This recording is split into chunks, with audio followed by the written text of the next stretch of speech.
in your mind for you and for I. I'm trying to decide from the look in your eyes, yeah. I mean besides, but your feelings inside you. I'm losing on my mind and my spirit, babe. Inside the RV, we're back. Shout out to everybody listening. Shout out to our insiders, which are our dedicated listeners. We appreciate everybody listening. This is episode 50. We made it 50 episodes. This is so special. Me and Ryan have been doing this for over a year, and we've had some great guests on. Today, we have an amazing guest. But before we get to that, I want to introduce us. And we are your lovely, gracious, modest, maybe a little humorous podcast hosts. I'm one of them. Mildly handsome. Mildly. Okay, I'll give it to you. Mildly. Yeah. My name's Jacob Moore. I'm Ryan Ramirez. Jacob Moore and Ryan Ramirez. Together, we are an artist and artist manager duo. I'm the artist manager. Ryan's the artist. We chronicle our come up, the successes and failures, the hardship, everything we learn. We tell you guys about it in real time as we try to become successful in the music industry. Mm-hmm. And today we have a great guest on. This is someone that Ryan and I have known for a very long time. She's given me some great opportunities in music. She's always been an amazing person kind of behind the scenes to help me and Ryan out when we need mentorship, guidance, insight. And she is the digital marketing and fan engagement manager at one of the major record labels. We're very excited to have her. She, aside from being just a great person, she's also got a lot of great music industry insight. Mm-hmm. And so for all the upcoming artists, all the people in the industry, she's going to drop some knowledge, tell us about her come up, her work ethic. I'm very excited. Please welcome Stephanie Iwan. Woohoo. Thanks for having me, you guys. And we went to high school with her too. Yeah. That's true. That's true. How are you? Good. How are you guys? Good. Stoked Good. we finally got this episode going I know, and everything. Finally. Thanks for having me. Of course. Yeah, so Stephanie is a La Palma local. La Palma, am. Buena Park. So for everybody listening, me and Ryan and Stephanie all grew up in the same area. She is really good friends with my sister, and that's how I know Stephanie. And obviously I'm friends with Ryan, and we all went to the same high school and stuff. Coincidentally, all three of us started working in music, which is really, really cool. So that's kind of how this developed. But for everybody listening, can you kind of talk about how you got into the music industry in the first place? Yeah, absolutely. So long story short, I went to an Enrique Iglesias concert actually, and that was one of the biggest concerts that I've been at. And after the concert, after concert depression kind of hit, and I was like, that was probably one of the funnest hours I've had. Like, how can I somehow incorporate my life into that? Like, music brings out such happiness in me. Like, how can I get into that? So I went to college at Cal State Dominguez Hills, super small college. And I was like, what can I do? So I just started applying to a bunch of internships. And everyone always says, it's who you know, it's who you know. I didn't know anyone in the music industry. Like, I didn't really know where to start. So I just started applying at smaller internships and agencies. And one of my first internships was at CrowdSurf, which was an agency doing like socials for artists, not only artists, like influencers and models and all that. And then I ended up getting my first job out of college from EJ, who was working at the agency with me. So then I was like, okay, that's the first person that I know. And from there, my good friend Claudia, she got an internship at the label that I'm at now. And as soon as there was an opening, she's like, Steph, you've always wanted to be in the music industry. Like, you should totally apply. So I applied, and I got the job, and now I'm here. So in a weird way, like, I was working really hard at trying to get these internships and connections. But then where I'm at now is, definitely from someone that I knew. Amazing. Yeah. How much time was in between? You went to that Enrique Iglesias concert and then you got hired at the label that you're at now. What was the time between that? Okay, so the Enrique Iglesias concert, that was in high school. I think it was my sophomore year in high school. And I feel like by the time you're a junior, senior in high school, people kind of know, like, okay, I'm going to be going to college for X, Y, and Z. I was like, I know I want to be doing something in business marketing. Like, there's a lot of opportunity in there. So, dang, maybe like 8 years. Wow. Yeah, I want to say maybe 6. Yeah. So you had a few other jobs before that? I did, yeah. Not in music, though? Yes. Okay. So, I mean, I was a server for years, and that was just because when I was in college. But then I thankfully was living at home, so I didn't have to pay like for an apartment or anything. So I had those internships, which weren't paid, but I was getting paid with that experience, the knowledge, and those connections, and then this opportunity came about at this major label. Yeah. And so what was your development like? Like, if you could look at Stephanie right after that concert and you can look at Stephanie now, just in terms of your work ethic, how you view the music industry, your discipline, would you say that you've just developed like infinitely, are you just a completely different person? Yes and no. I feel like ever since I was young, I just really had a strong work ethic. Like I set my mind to like, Steph, why not mix, like, you're very smart in business, you have a passion in music, somehow mix that. And once I made that decision, I was like, I'm going after that. I don't know how I'm going to get there, but I'm going to go after that. Like, we're going to be working for the rest of our lives. I want to make sure I'm doing something that I'm happy with. Like, I'm first generation here in America, so my parents did everything for us. I was like, I'm going to find something that I'm happy in. So, yeah, I mean... That's amazing. Yeah. I want to point out too. So Stephanie was in choir in high school, and I just had because we're early in the journey right now. Yeah, So yeah, that's yeah. where it Of starts. course. I was a freshman joining choir at Kennedy High School is where we went, and she was in a group called Harmonic Fusion. I don't know if you were a junior or a senior. I forget. I don't know. Junior? Probably a junior, but then I was obsessed with that group. I was like, this is when I first started like singing. It was like freshman year. This is when I discovered like my love for singing. So I was obsessed with like their group. I was like, I want to be in that group so bad. That's like my life mission. So I look up to her and like everybody in the group, like in a crazy way. So it's just funny. Like it's like full circle. You know The what I mean? thing is, guys, like, I'm not a good singer, but I had that passion. I was like, you know what? All my friends, they're going to be in that group. Like, I want to be there. Like, it was just that 1 hour escape of being in music. Like, Yeah. I was just literally just telling them before we started this podcast, like, how terrible of a singer I am and how embarrassed I was doing our final. But, like, Yeah. there's other ways to be in music rather than just being an artist. Yeah. There's so much behind the scenes that people don't even know. Yeah. There's more. I think there's more behind the scenes. Absolutely. Yeah, like way more. Yeah. Yeah. I think artists are just kind of like the face of it. Absolutely. And they're maybe like 10% of it or whatever, but you've got the whole team for each artist Exactly. behind the scenes, So how long were you in choir? 3 out of the 4 years in high school. Okay. Yeah. Did that kind of help like fuel your love of music or anything? Or would you say you were just like, oh, this is a cool hour to just kind of express myself, have fun in choir, whatever? I definitely think it was a part of it. Again, it was like, whether you're sad, happy, whatever emotion you're feeling, there's music for it, which I respect so much. So absolutely, that was definitely part of it. And it was that hour escape with your friends and just singing silly songs and, just having that. Yeah. Yeah, that's amazing. And now you're a manager at one of the major labels, holding such an amazing title, doing amazing work. Thank because you. I actually was fortunate enough to have Stephanie and Claudia help me get an internship at that label where I learned a lot. I got to see both of them work. And that was kind of the first thing where, just like you said, you were like, wait a minute, I can fuse business and my passion and all this, and I can work in this industry or whatever. And so next thing I know, I'm working with you and everybody else. And I was like, oh my gosh, this is a job. This is a real thing that I can do, which is so cool. And so fast forward to today in your role. I don't want you to give too much away. We might have other people, other labels listening. You don't got to give all your secrets away. But what's kind of like a day in the life? Are you working with a huge roster of artists? What's going on? So yeah, I have a roster of about 18 to 20 artists right now. Wow. They're not always active, so people will release 2-3 songs and then they'll have their writing process. So I mean, you won't really have to work with them for a while.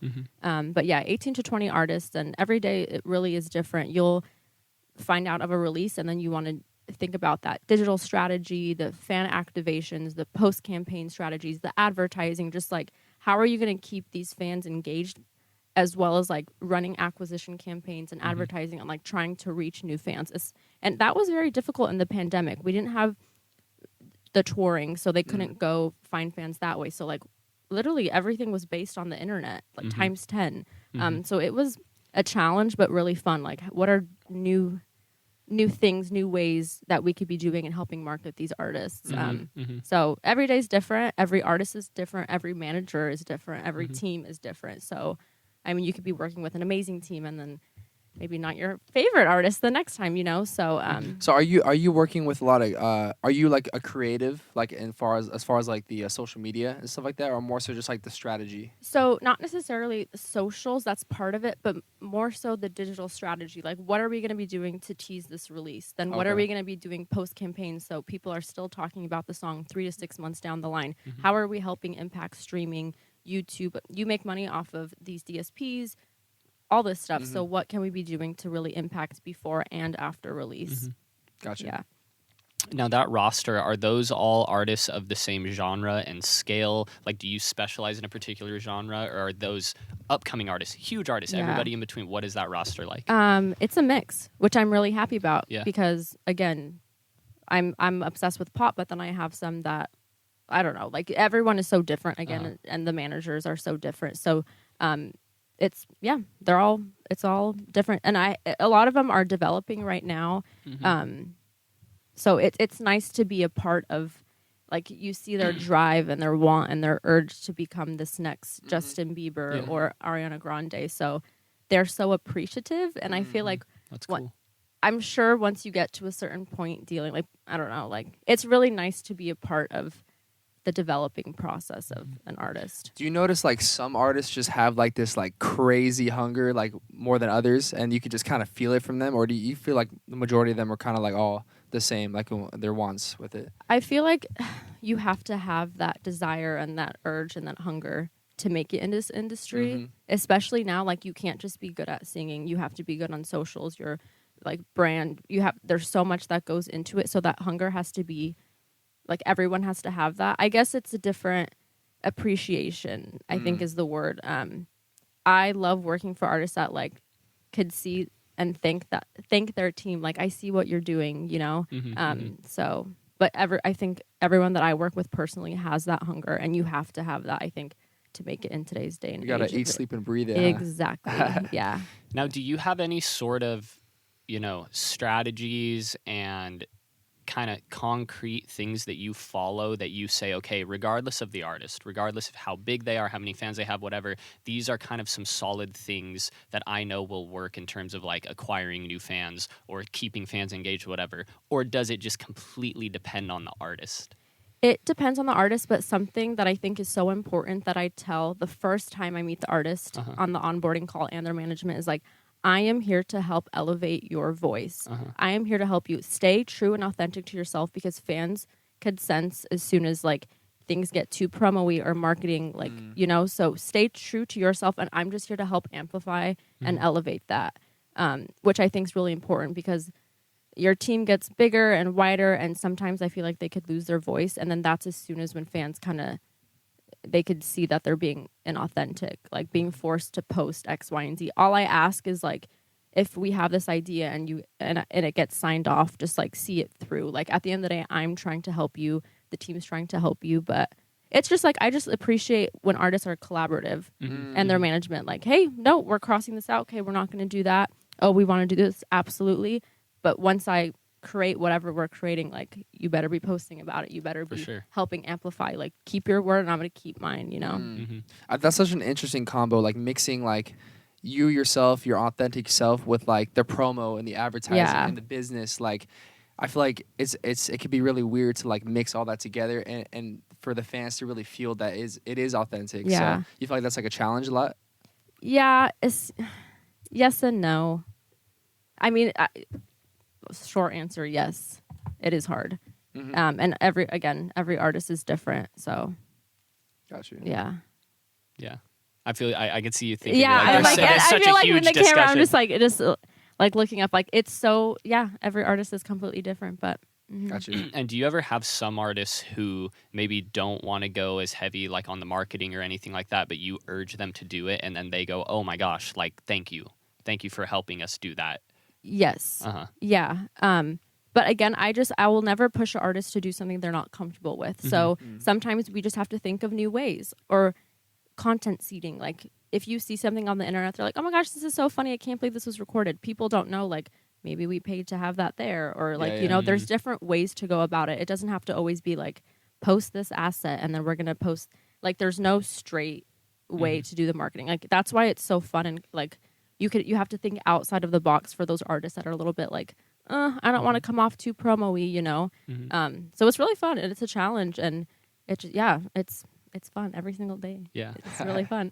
That's interesting. Yeah. I think what was interesting earlier, how you said acquisition, right? Like customer acquisition. Yeah. Right? And a lot of people don't want to hear it, but fans are customers. Yeah. And a lot of times, like when I'm talking to Ryan, I say, okay, let's be a little bit more business oriented, and instead of calling them fans, just for this conversation, let's call them customers, just to help us think in a different light, you know. And so like I worked like a bunch of different internships, and I worked in the banking industry doing like very, very like traditional marketing, where it was our demographic was like 45 and up, and it was people who like wrote out checks and went to the bank, and there was hardware that we were like trying to market to people and stuff like that.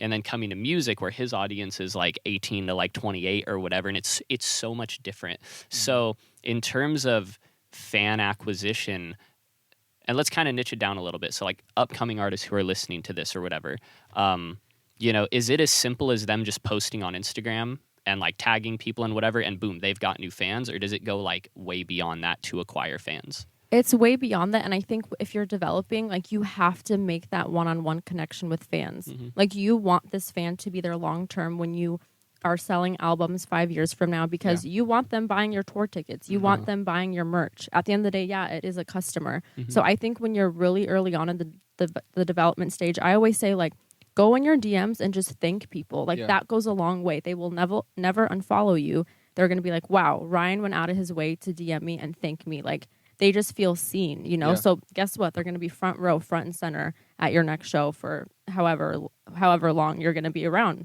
you know? Like he's putting in extra effort to talk to me out of all people. Exactly. Yeah.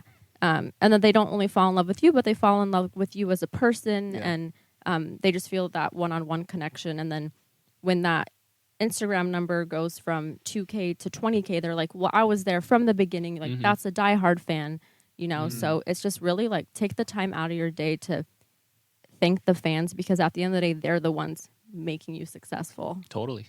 Is it a weird challenge, or not weird, but is it a challenge to work with different budgets for different artists? Is that definitely a major factor that comes into play? Yeah, like obviously the baby artists are going to get a smaller budget versus Ariana Grande, who has X, Y, and Z, you know, because we're also going to be pitching for Grammys and all these music awards.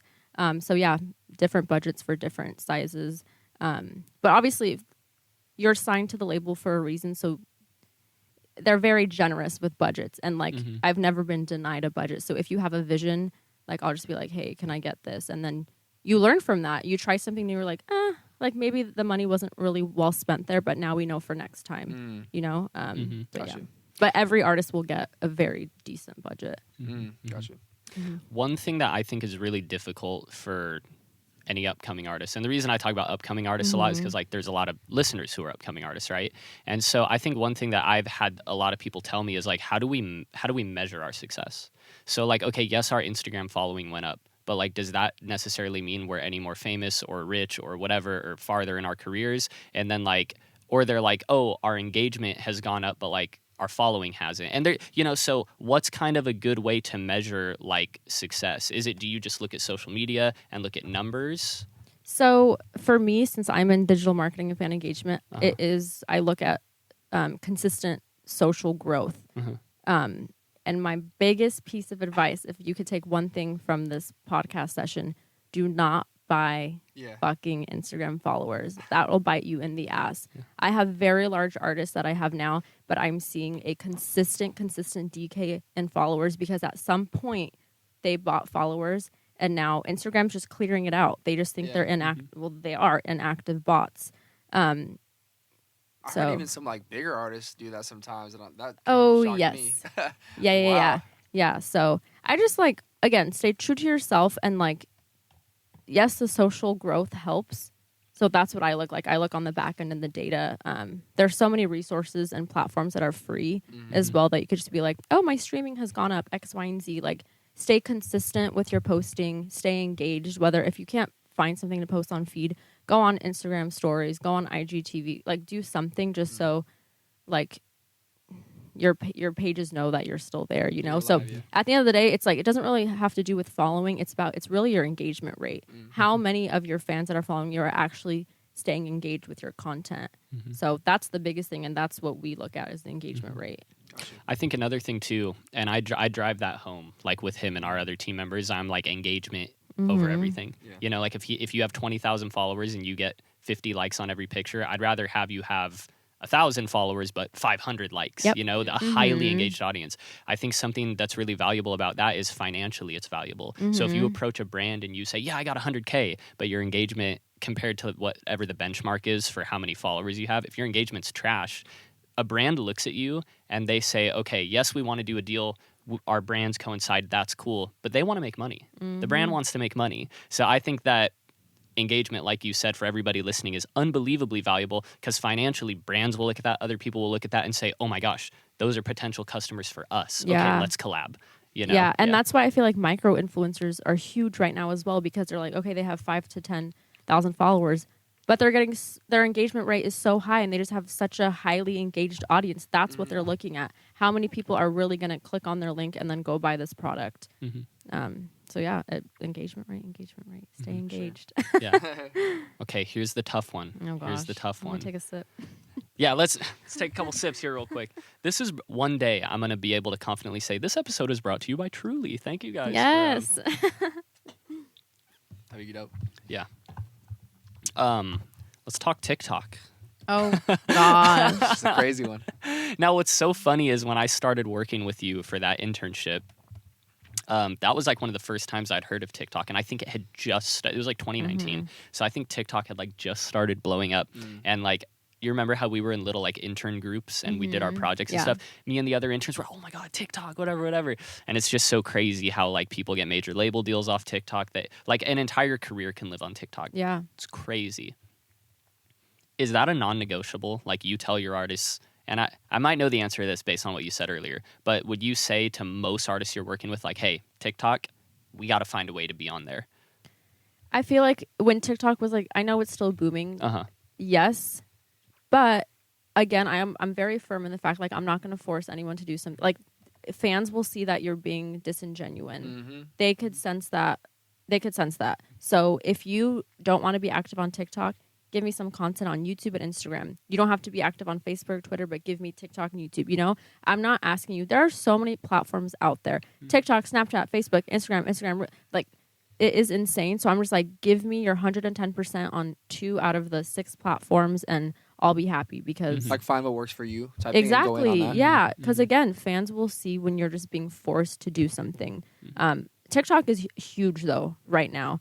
And we get a lot of budget to support on TikTok. And people are spending hours a day on TikTok. So of course I'm pushing people. But again, if they don't want to do it, I have a handful of artists that just like, it doesn't work for them. And it seems corny to them.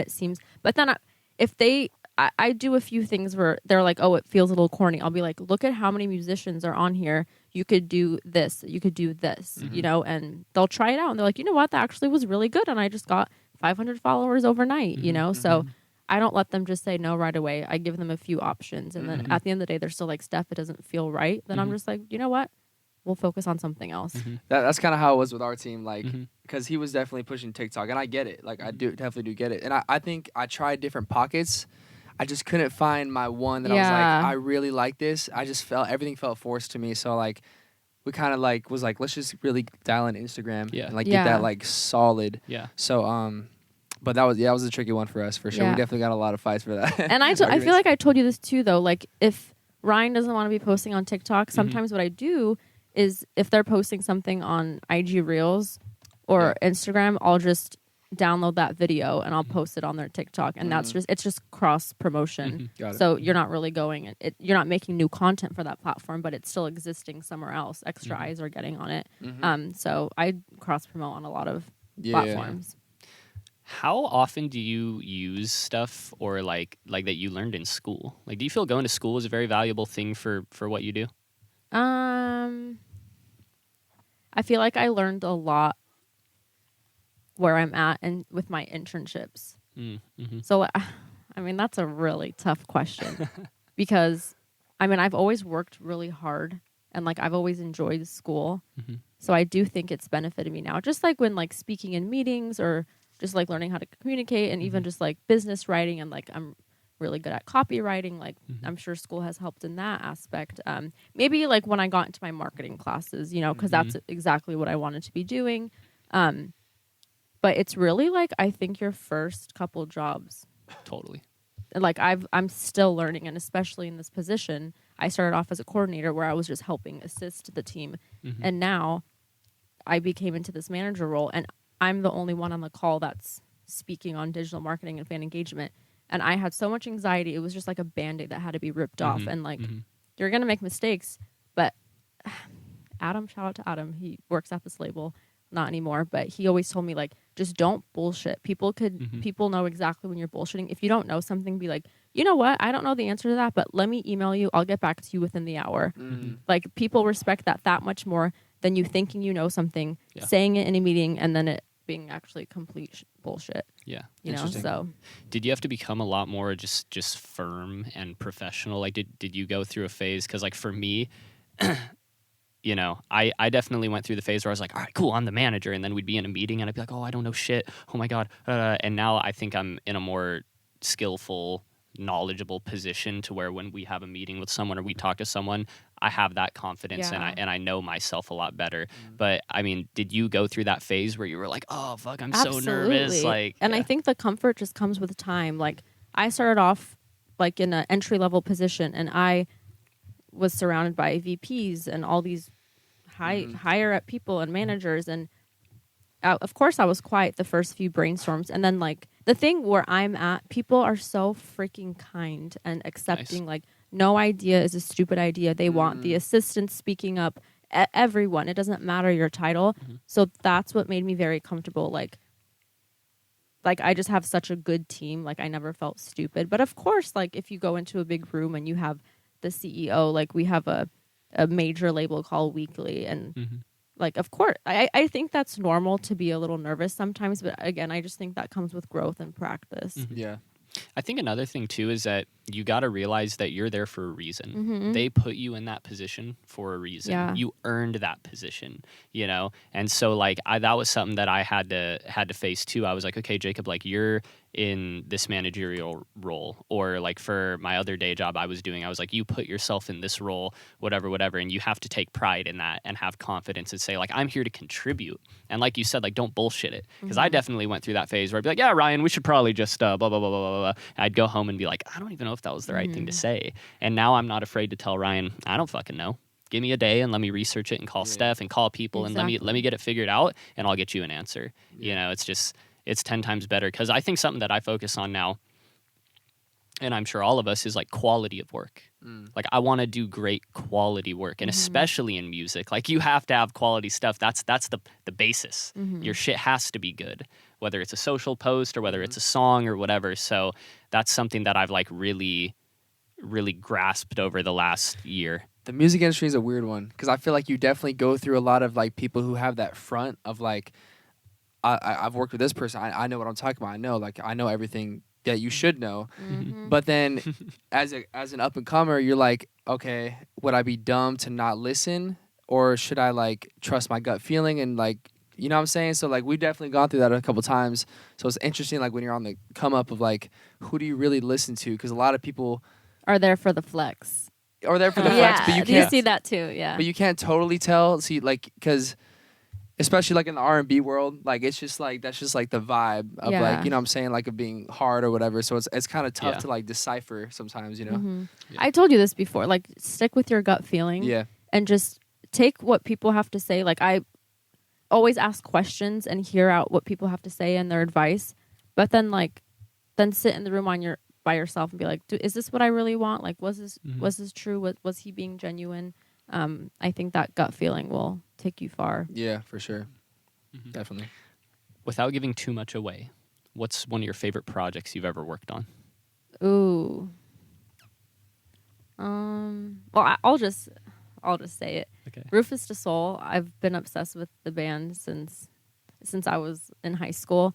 And we had the big label party, and they came and they performed, and I was just like hanging out with them, playing ping pong, drinking with them, and I was like, high school Steph is freaking out. Like, how amazing that this is my job. Yeah. But at the end of the day, they're just normal people, like, you know. So Rufus Du Sol, just because I'm huge fans. And I also work on artists now who I used to be a college rep. So, like, you would just like post about like new music and artists on your socials, and he was one of them. And now I'm working now we're both technically signed to a major label, and I'm working with him again, and it was like I kind of came full circle on that. Wow. So that's pretty cool. Yeah. Wow. Mhm. Nice. That is so cool. I had a similar thing where you know Allison Hagendorf from Spotify?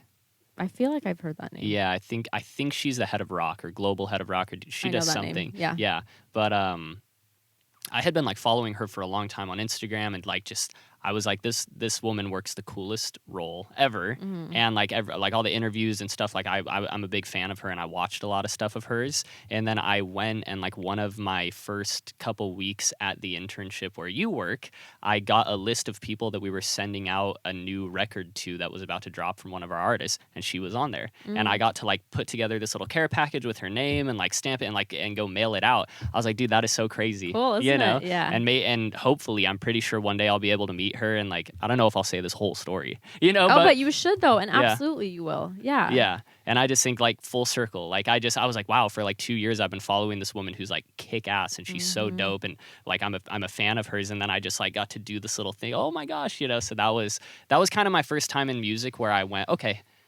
Like, this is this is really cool. Yeah. Yeah. What is one piece of advice right now that you could give to upcoming artists who are trying to build a good brand on social media? Or Instagram, just give one platform or to make it easier. I feel like I've already mentioned this, but just like the authenticity, like it's consistency and authenticity. Like keep your fans engaged, so you want to be consistent, but then be true to yourself. Like if you're like silly and you have a sense of humor, like bring that out as well. Like don't let you need to find a team that you trust, but don't let too many people influence. Like, no, you have to be posting this, and this. Go ahead. Sorry. Oh no, that's that was pretty much it. What are your thoughts on like let's say some posts get a little more engagement than others. Now, do you take those less engaged posts and say like we're not posting that again because it got less love, so you need to do more of this, or you kind of like let the artist still be like a leader in a way, and just kind of like do what they want to do, but tweak like little things. Like how do you kind of go about that? So yeah, we'll bring it up. Be like, hey, like these types of photos do a lot better than these types of photos. Like maybe throw in a few more of these. But the thing about socials, like you want a good mix. Like, okay, a shirtless selfie, of course you're gonna get a lot more likes than I don't know, like you with your family. Like it's so different. So we'll be like, of course, yeah, we'll be doing analysis and be like, look, you got this engagement on this, post more of this. Because at the end of the day, we want a higher engagement. We want a higher following. This is what your audience likes, so give them more of this.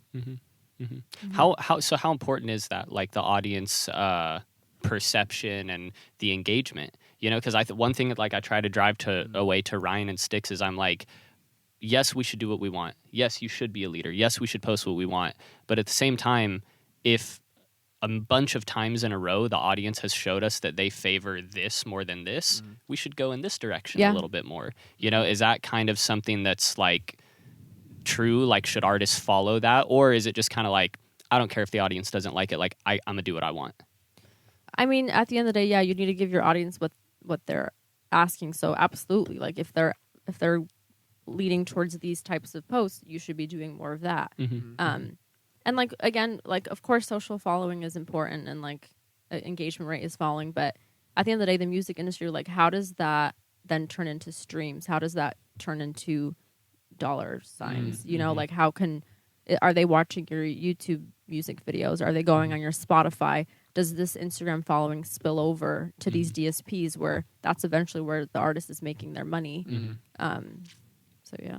Gotcha. That's really interesting because like even me on this conversation right now, I'm like social media. But the question is like, how does this turn into money? How does this turn into streams? So yeah, your fans are so important, but that's why you need to stay engaged and be thanking them and, just being consistent on social. So then they're like, you know what? I really love Ryan. So next time he releases merch, I'm buying that. Absolutely. So you have to have a fan base to eventually make money and for people to go to your shows. So it all starts with the fans, which then turns into the money. For sure. Wow. It's a good one.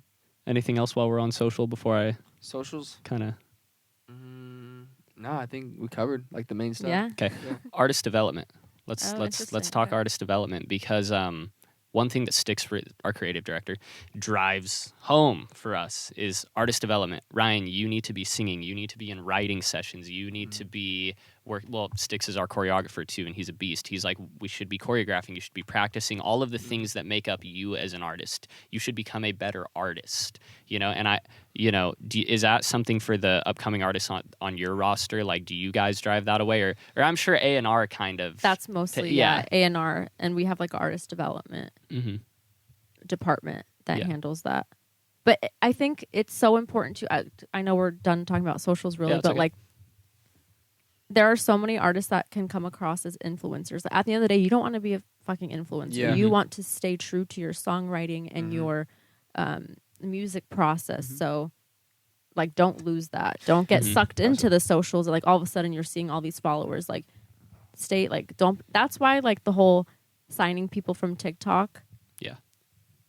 Their artist development has to really come to play to do that transition from a TikTok influencer who had one song that went viral to a very taken seriously artist. I think that's the tricky part, right? Yeah. Not becoming too much of an influencer, you know what I'm saying? Yeah. And making sure you're known as like an artist on the come up. Mm-hmm. Because I feel like I hear like a lot of people who are saying like, come up as an influencer, get your following, and then they'll listen to your music. But it's like, are they really going to take your music seriously? Because they like you for this, you know what I'm saying? Instead of like, It is hard. unless you're like amazingly good, like, then I don't know. But I think that's like a tricky thing, especially nowadays with socials.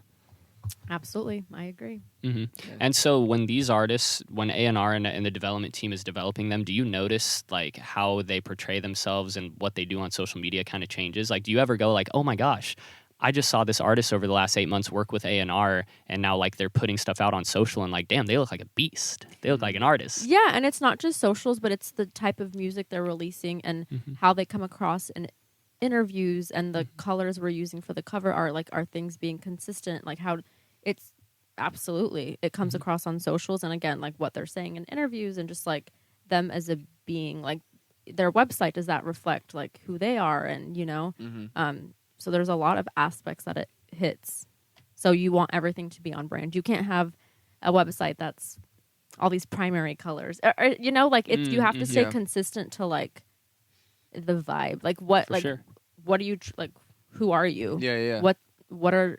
I know I keep bringing it back to the colors, which sounds so silly because I'm blanking, but I mean, like it's so difficult, and like that's not even my department. Yeah, but it doesn't just hit socials; it literally just hits like how they portray themselves as an artist, like the whole how brand, they interact. The whole. That's the word I was looking for. Brand. Yeah. Yeah. Wow. Yeah. Man, I think that it's so easy. Because I'm always talking to like up and coming artists, right? It's so easy for an upcoming artist to get fixated on like one thing, to where they're like, okay, I got to focus on building this brand. And I'm like, when was the last time you like wrote a song? They're like, oh, it's been a couple months. And it's like, it's everything. So for the artists that you're working with, and for people listening, what do you have to say about building a team and building a great team? Like finding people that you trust, because eventually you're going to reach a caliber where you can't be on every call. You have to trust your team that they're looking out for you. So they're going to like deliver, huh? Absolutely. So you're going to be writing your music. You're going to be doing you. And Jake like has the approval to be like, you know what? We're going to do that activation. Yes, he could do this interview. Yes, his calendar is clear. So just like finding people that you trust. So then just that like workload isn't completely on you. Like you are giving people the okay to kind of speak on your behalf and make plans on your behalf. So it's just like finding your people, essentially. Got you. Okay, we're gonna transition. We're gonna talk about some personal stuff. Okay. Because I feel like you got a lot of good stuff to give. So, what are some traits that people should acquire? Students, whatever. Anyone who wants to build a good professional career. Like for me, I'll always tell people, like, I think confidence is number one. You got to have confidence, but without that, but the foundation of confidence is actually having like good, valuable stuff to give, or having real concrete experience, whatever. So like, what are some traits that you think if someone wants to develop a professional career in music or whatever, what are some traits they should have? absolutely number one, I think, for me is just like hardworking. Mm-hmm. You have to put in the time. Like there's going to be time, like nights that you're up all night trying to research this, do this. So Mm-hmm. it's absolutely the hard work. Oh my gosh, I had a second one in my head and it just blinked. You were saying confidence. Confidence, yes. Oh, here we go. I feel like I'm where I am at, especially at the age I'm at. Like I'm in a pretty good level, I would think. I'm very like helpful. Like I don't just do my job. If someone needs help and I see it, I'm going to go help you. You know, you have to be a team player. Even if that's not my department, if you need help, I got you. And that's why people are like, you know what, Steph, next time you need help, I got you. You know, so, and just being kind. Like I feel like this industry can get a little bit cutthroat. So just like surround yourself with good people, hardworking, genuine, and you'll be good. So, It's hard to find people with all those things. You know? I know. Yeah. That's why. I mean, I'm going to stay true to myself and try to keep finding that. But of course, you're going to find people that are complete assholes. Yeah. Oh my gosh. But guess what? This industry is very, very small. So do not burn bridges. Yeah. Kill them with kindness. You don't have to be friends with them. Keep it professional. Be professional. Don't say stupid shit. Yeah. Yeah, we had one of our good friends, Tony. He was on, I think, the last episode we dropped. And he's the production manager for a booking agency. And he was like, you know, guys, sometimes there's politics. And you might sit down with someone you don't like, and you got to do work with them. That's what it is. And you just be nice, you be cordial, you be kind, you do the project, you're done, and that's it. And There you're you go. not gonna like every single person that you work with. And that really hit like home for me because I'm like a real like buddy type guy. Well, I was. I always wanted to be like, oh, we're gonna work on a team together. We gotta be cool. Okay, cool. Like let's be friends, whatever. Because it's like I never wanted to kill the vibe. But then I realized like if you really want to get shit done and be serious about things, sometimes you just gotta put on your professional face. If you don't like someone, whatever, you say, hey, let's get this done. Do this for the greater good of the team. End of story. Peace out. Absolutely. You Move know? on. And guess what? You held what you were really thinking in your head. And guess what? You will have more projects with them in the future, you know? So absolutely stay professional. Yeah. For sure. Biggest lesson you've learned in your professional Oh career? gosh. Biggest lesson. That's such a hard one. Biggest lesson I've learned.